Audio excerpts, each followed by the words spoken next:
So Monique sat down with Shannon Sharpe, right? And she did not hold back at all. She spilled all the tea.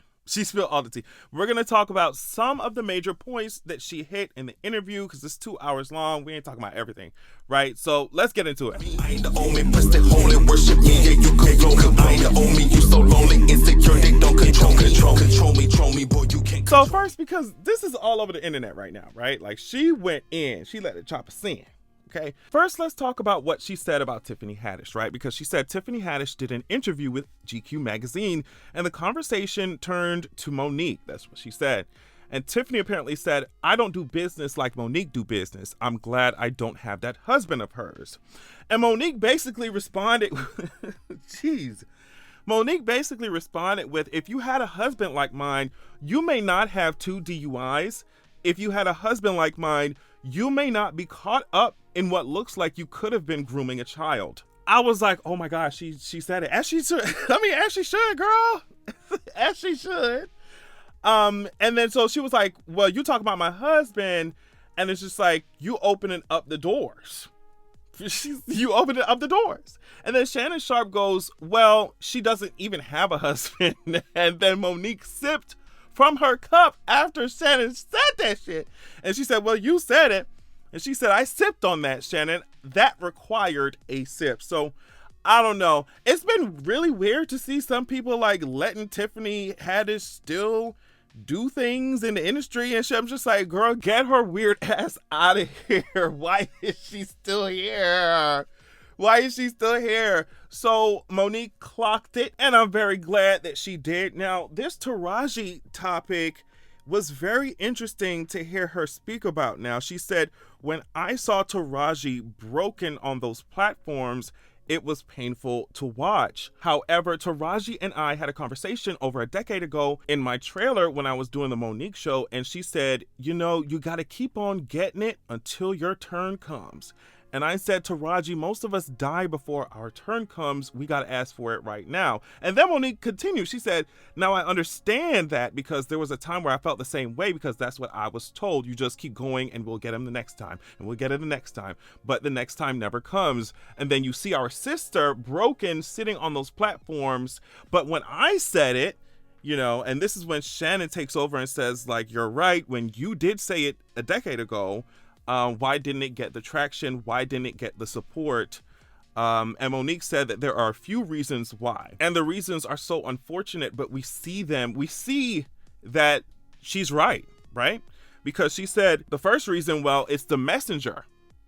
I should just be great. People think I should just be grateful I even got invited to the party. She said, you a big, fat black woman. How dare you be the one? And on top of that, you're saying names. You're saying Oprah's name out loud. You're saying Tyler's name out loud. You're saying Lee's name out loud. You're saying Lionsgate out loud. And that's not what we do. That's not what we're supposed to do. We say they. We're supposed to say the people. We say the studio. We say the producers. How dare you actually say our heroes' names? These are our heroes. How could you say their names out loud? Then she continues and says, because they're the ones that did it. She's like, duh, like that's why I'm saying the fucking name. She said, if I don't say it out loud, now you see a woman that is swallowing that pain and so stressed out. You see Taraji sitting on that platform, and I love my sister, but to see her that broken, what our community was saying was, we have a hard time, some of us, we have a hard time seeing a strong black woman with her back straight, right, and her chin up, and a strong black man standing beside her. That's what she said. She said, we have a hard time accepting that, but we can accept seeing a broken woman, right? Someone who's like now desperately trying to solve their situation, right? Crying about their mistreatment, right? Monique is saying we can accept that, we'll accept that, but not someone who's not a black woman who's has her head up, has her chin up and her chest out, like this is what it is, right? She said that some people think, well, now it's really serious because she's falling apart. The black woman is falling apart. Taraji, whoever, is falling apart in front of us. So now it's really serious. She said, so I thought that part of the discussion was really interesting because, when the news about Taraji really hit the timeline, some people brought up the fact that, okay, we get it, we understand. At the same time, Monique was talking about the same thing, and it's just like everybody wanted her to shut the hell up. So I'm glad she got on there and dragged it, as she should have. Now, the last one I'm gonna talk about is this whole entire Oprah situation, right? So Shannon asked Monique about Oprah, and Monique went into detail about how Oprah mistreated her. She said, when Oprah Winfrey called me up and said, I got a call from your brother wants to come on the show and he wants to apologize for molesting you. I said, Oprah, I don't want anything to do with that cat. Monique said that Oprah didn't have to, or she told Oprah she didn't have to scratch the show or anything, but that she did not want anything to do with her brother, right? She said she hung up the phone after that conversation and was happy about it because she was like, well, Oprah could have blindsided me at the show. I'm glad she told me, or about the show. I'm glad she told me beforehand and asked. But it was all for naught, right? Like, it didn't mean anything because Monique said that she started seeing commercials for the show with her mother and father and other brother who used to be her manager and knew the fear that she had with the abuser brother who was on stage. She said that she started seeing those commercials coming.